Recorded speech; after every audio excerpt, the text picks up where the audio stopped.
Innal hamdalillah nahmaduhu wa nasta'inuhu wa nastaghfiruhu wa natubu ilayhi wa na'udzu billahi min shururi anfusina wa min sayyiati a'malina. May yahdihillahu fala mudilla lahu wa may yudlil fala hadiyalah. Wa asyhadu an la ilaha illallah wahdahu la syarika lah. Wa asyhadu anna Muhammadan 'abduhu wa rasuluhu la nabiyya ba'dah. Ya ayyuhalladzina amanu taqullaha haqqa tuqatih wa la tamutunna illa wa antum muslimun.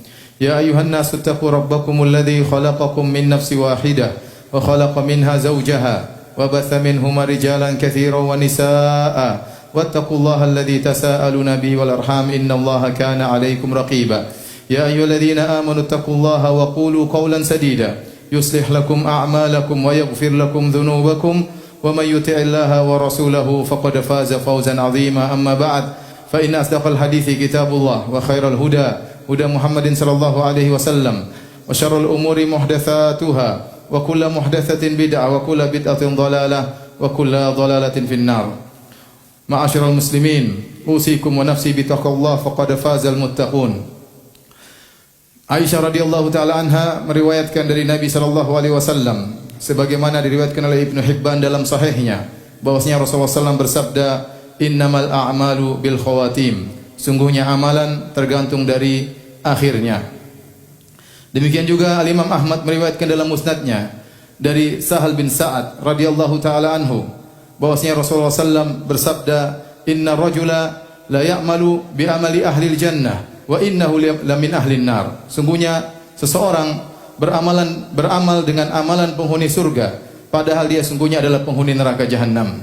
Wa inna rajula la ya'malu bi amali ahli nar wa innahu la min ahli jannah. Sungguhnya ada seorang beramal dengan amalan penghuni neraka padahal dia adalah penghuni surga.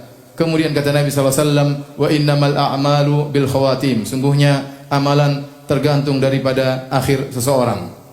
Al-Imam Al-Bukhari rahimahullahu taala juga meriwayatkan dalam sahihnya dari Sahal bin Sa'ad radhiyallahu taala anhu bahwasanya Rasulullah SAW pernah bersabda, "Man ahabba an yanzura ila rajulin min ahli nar falyanzur ila hadza." Kata Nabi SAW dalam perang Uhud, kata Rasulullah SAW, barang siapa yang ingin melihat kepada seorang penghuni neraka, lihatlah pada orang ini. Fatabi'ahu rajulun, maka ada seorang sahabat yang mengikuti orang tersebut padahal orang ini sangat hebat dalam bertempur, sangat hebat dalam berperang. Betapa banyak orang musyrikin tewas di tangannya. Diikuti oleh seorang sahabat. Heran mendengar sabda Nabi SAW. Kata Nabi, barang siapa yang ingin melihat penghuni neraka, lihatlah kepada orang ini. Diikuti terus. Wala yazalu ala dzalik hatta jurih. Kemudian dia bertempur dan bertempur dengan hebatnya sampai dia pun terluka. Ternyata tatkala dia terluka, dia tidak kuasa untuk menahan rasa sakitnya, maka dia pun menegakkan pedangnya, lantas dia menindihkan dadanya sehingga kemudian pedang tersebut tembus di belakangnya, maka dia pun mati dengan mati bunuh diri. Maka kemudian Nabi sallallahu alaihi wasallam bersabda, "Inna rajula la ya'malu bi amali ahli jannah fima yabdulin nas wa huwa min ahli nar." Sungguhnya seorang mengamalkan amalan penghuni surga menurut pandangan manusia, menurut yang nampak bagi manusia, tapi sungguhnya dia adalah penghuni neraka jahanam. Kemudian kata Nabi sallallahu alaihi wasallam, "Wa innamal a'malu bil khawatim." Sungguhnya amalan tergantung daripada akhirnya. Para hadirin yang dirahmati oleh Allah Subhanahu wa taala, hadis-hadis ini mengingatkan kepada kita agar kita tidak bangga dengan apa yang telah kita lakukan, dengan amal soleh yang kita lakukan, dengan tilawah kita, dengan sedekah kita, dengan bacaan Quran kita, dengan salat kita, ya, dengan amalan soleh yang kita lakukan, karena kita tidak tahu bagaimana akhir kesudahan kita. Wa ma tadri nafsun bi ayyi ardin tamut. Dan tidak satu jiwa pun tahu di bumi mana dia akan meninggal dunia. Sebagian ahli tafsir mengatakan dia tidak tahu bagaimana kondisi dia di bumi tersebut tatkala meninggal dunia. Apakah dalam kondisi baik ataukah dalam kondisi su'ul khatimah. Allah Subhanahu wa taala menggaibkan ini semua. Ini adalah rahasia Allah semata, tidak ada yang mengetahui kecuali hanya Allah Subhanahu wa taala tentang takdir seseorang, apakah dia penghuni surga ataukah dia penghuni neraka jahanam. Di antara hikmahnya kata para ulama agar seorang tidak merasa ujub dengan apa yang dia lakukan, tidak merasa bangga dengan apa yang dia lakukan karena dia tidak tahu bagaimana akhir hayatnya. Demikian juga kalau seorang mengetahui bahwasanya dia penghuni surga, maka dia pun akhirnya menjadi sombong, kemudian dia pun jadi malas beramal karena dia sudah tahu dia penghuni surga. Sebaliknya jika seorang sudah tahu bahwasanya dia di neraka jahanam, maka dia semakin ya, semakin kufur, semakin berbuat kezaliman karena dia tahu akhirnya akan masuk neraka jahanam. Tetapi tatkala perkara ini semua ditutup oleh Allah Subhanahu wa taala, tidak ada yang mengetahuinya, maka setiap hamba berhati-hati dengan amal saleh yang dia lakukan. Jangan ujub, jangan bangga dengan apa yang dia lakukan, dan jangan merendahkan orang lain. Bisa jadi ada seorang pelaku maksiat di hadapan dia, belum tentu akhir kehidupan pelaku maksiat tersebut buruk. Bisa jadi kemudian dia bertobat kepada Allah, kemudian Allah menganugerahkan kepadanya husnul khatimah. Oleh karenanya, Hafs, seorang salaf yang bernama Hafs, berkata kepada Ibnu Mubarak, Hafs bin Humaid, qultu li Ibnu Mubarak, aku berkata kepada Ibnu Mubarak, ra'aitu rajulan yaqtulu rajulan fa waqa'a fi nafsi anni afdalu minhu. Aku melihat ada seorang lelaki membunuh seorang laki yang lain. Lantas terbetik dalam hatiku bahwasanya aku lebih baik daripada pembunuh tersebut. Maka apa kata Ibnu Mubarak rahimahullahu taala, amnuka ala nafsika asyaddu min dzambihi. Kata Ibnu Mubarak, engkau merasa aman terhadap dirimu itu lebih berat perkaranya daripada dosa yang dia lakukan. Maksudnya apa? Engkau merasa bahwasanya kau lebih baik daripada dia. Dari atas dasar apa? Apakah engkau merasa bahwasanya kau pasti masuk surga sementara pembunuh tersebut masuk neraka jahanam? Kau tidak tahu bagaimana kesudahanmu dan kau tidak tahu bagaimana kesudahan pembunuh tersebut. Bisa jadi engkau ditutup dengan keburukan dan bisa jadi pelaku maksiat tersebut ditutup dengan kebaikan. Oleh karena seorang bagaimanapun dia beramal saleh, hendaknya dia bertakwa kepada Allah Subhanahu wa taala dan menjaga amalnya dan terus memohon kepada Allah Subhanahu wa taala agar dianugerahkan oleh Allah Subhanahu wa taala dengan husnul khatimah. Kata Nabi sallallahu alaihi wasallam, "Idza aradallahu bi 'abdihi khairan ista'malahu qabla mautihi." Jika Allah menghendaki kebaikan bagi seorang hamba, Allah gunakan dia sebelum wafatnya dia. Maka para sahabat bertanya, "Kaifa yasta'miluhu ya Rasulullah?" Bagaimana Allah menggunakannya?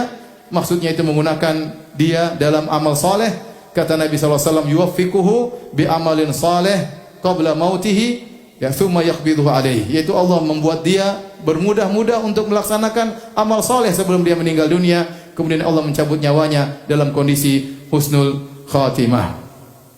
Aqulu qawli hadza astaghfirullah li wa lakum wa lisairil muslimin min kulli dhanbin wa khati'ah fastaghfiruhu innahu huwal ghafurur rahim.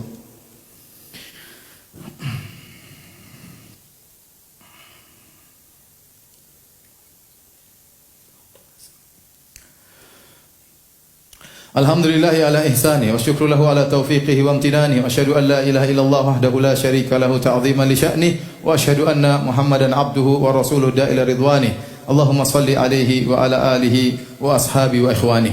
Hadirin yang dirahmati oleh Allah Subhanahu wa taala, di antara perkara yang sangat mempengaruhi seorang meraih husnul khatimah atau meraih su'ul khatimah, meninggal dalam kondisi baik atau meninggal dalam kondisi buruk, adalah masalah keikhlasan. Oleh karenanya Nabi SAW tatkala bersabda, "Innar rajula la ya'malu bi amali ahli jannah fima yabdu lin-nas wa huwa min ahli nar." Sungguhnya seorang benar-benar melakukan pekerjaan amal perbuatan penghuni surga, ternyata dia masuk neraka jahanam. Kenapa? Kata Nabi, "Fima yabdu lin-nas," menurut pandangan manusia. Artinya apa? Artinya dia tidak ikhlas tatkala beramal saleh. Ada penyakit dalam hatinya. Apakah dia riya, ingin dipuji? Apakah dia ingin disanjung, ingin dihormati, ya? Ataukah dia bangga dengan amal yang dia lakukan, atau dia merendahkan orang lain, dia mengejek amal perbuatan orang lain, dia menganggap remeh amal soleh orang lain, maka ini penyakit bisa membuat seorang akhirnya terjerumus dalam su'ul khatimah. Oleh karena seorang berusaha untuk senantiasa menjaga keikhlasan yang telah dia raih. Sungguh meraih keikhlasan adalah perkara yang berat dan menjaganya lebih berat pula. Oleh karenanya Allah memberikan pelajaran bagi kita tentang kisah para sahabat dalam perang Uhud, di mana keikhlasan mereka ya goyang tatkala di tengah-tengah pertempuran. Kata Allah Subhanahu wa taala, "Wa laqad sadaqakumullahu wa'dahu idh tahussunahum bi'idnih hatta idza fashiltum wa tanaza'tum fil amr wa asaitum min ba'di ma arakum ma tuhibbun minkum may yuridu dunya wa minkum may yuridul akhirah thumma sarafakum anhum liyabtaliyakum wa laqad afa ankum." Kata Allah Subhanahu wa taala, sungguh Allah telah memenuhi janjinya di awal perang Uhud tatkala kalian mengalahkan musuh-musuh dengan izin Allah Subhanahu wa taala, sampai kalian akhirnya tatkala kalian menjadi lemah, kalian bertikai di antara kalian. Kemudian kata Allah, "Wa asaitum min ba'di ma arakum ma tuhibbun." Lantas kalian bermaksiat setelah Allah menampakkan kepada kalian apa yang kalian kehendaki, yaitu Allah tampakkan ghanimah di hadapan mereka. Sehingga sebagian sahabat akhirnya turun dari pos pertahanan lantas mengambil ghanimah-ghanimah tersebut, mereka keikhlasan mereka goyang tatkala nampak di hadapan mereka dunia. Maka kata Allah Subhanahu wa taala, minkum may yuridu dunya wa minkum may yuridul akhirah. Di antara kalian ada yang menghendaki dunia dan di antara kalian ada yang menghendaki akhirat. Kemudian kata Allah, walaqad afa ankum, tapi Allah telah mengampuni kalian. Allah telah mengampuni para sahabat dalam perang Uhud tersebut meskipun mereka bersalah, tetapi kesalahan mereka tersebut yang telah diampuni oleh Allah Subhanahu wa taala menjadi pelajaran bagi kita. Tatkala turun ayat ini, apa kata Ibnu Mas'ud radhiyallahu taala anhu? Beliau berkata, "Ma kuntu adhunnu anna ahadan min ashabin Nabi sallallahu alaihi wasallam yuridu dunya hatta nazala fina ma nazal. Minkum may yuridud dunya wa minkum may yuridul akhirah." Kata Ibnu Mas'ud, dan dia adalah seorang sahabat yang senior. Dia berkata, aku tidak pernah menyangka, tidak pernah terbetik dalam hati beliau sama sekali ada seorang sahabat yang menghendaki dunia. Tidak nampak dari sahabat menghendaki dunia. Bagaimana mereka menghendaki dunia sementara mereka telah berhijrah, meninggalkan kampung halaman mereka, meninggalkan harta mereka, meninggalkan sanak saudara mereka untuk mengikuti Rasulullah sallallahu alaihi wasallam, dan mereka masuk dalam medan pertempuran, rela berkorban dengan mengorbankan jiwa dan raga mereka dan harta mereka. Maka tidak mungkin mereka tidak ikhlas. Namun kata Ibnu Mas'ud radhiyallahu taala anhu, aku tidak menyangka sampai akhirnya turun firman Allah Subhanahu wa taala tentang kami. Kata Allah, minkum may yuridud dunya wa minkum may yuridul akhirah. Di antara kalian ada yang menghendaki dunia dan di antara kalian ada yang menghendaki akhirat. Ini para sahabat. Kalau di awal mereka perjuangan mereka luar biasa, keikhlasan mereka luar biasa. Di tengah perjalanan keikhlasan mereka bisa goyang. Bagaimana lagi dengan kita? Maka seorang jangan pede bahwasanya dia ikhlas selalu. Hendaknya dia selalu mengecek jiwanya, mengecek batinnya. Apakah dia ikhlas selama ini beramal saleh? Ataukah dia mengharap pujian? Apakah dia mengharap sanjungan? Apakah dia mengharap pengakuan dari warga sekitar?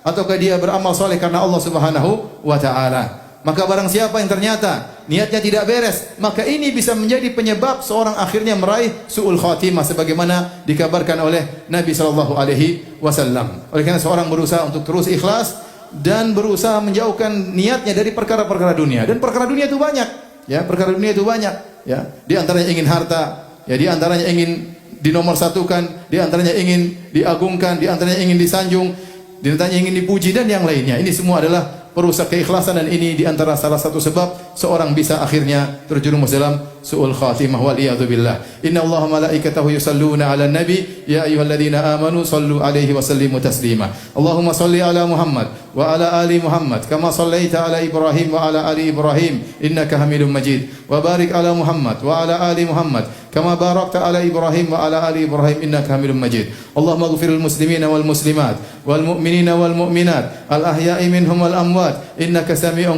qaribun mujibud da'wat wa ya qadhiyal hajat. Allahumma ati nufusana taqwaha wa zakkiha anta khairu man zakkaha anta waliyuha maulaha. Rabbana zalamna anfusana wa illam taghfir lana wa tarhamna lanakunanna minal khasirin. Allahumma aslih lana dinana alladhi huwa ismatu amrina wa aslih lana dunyana allati fiha ma'ashuna wa aslih lana akhiratana allati ilaiha ma'aduna waj'al hayata ziyadatan lana fi kulli khair waj'al mauta rahatan lana min kulli syarr. Rabbana atina fid dunya hasanah wa fil akhirati hasanah wa qina adzaban nar wa aqimus shalah.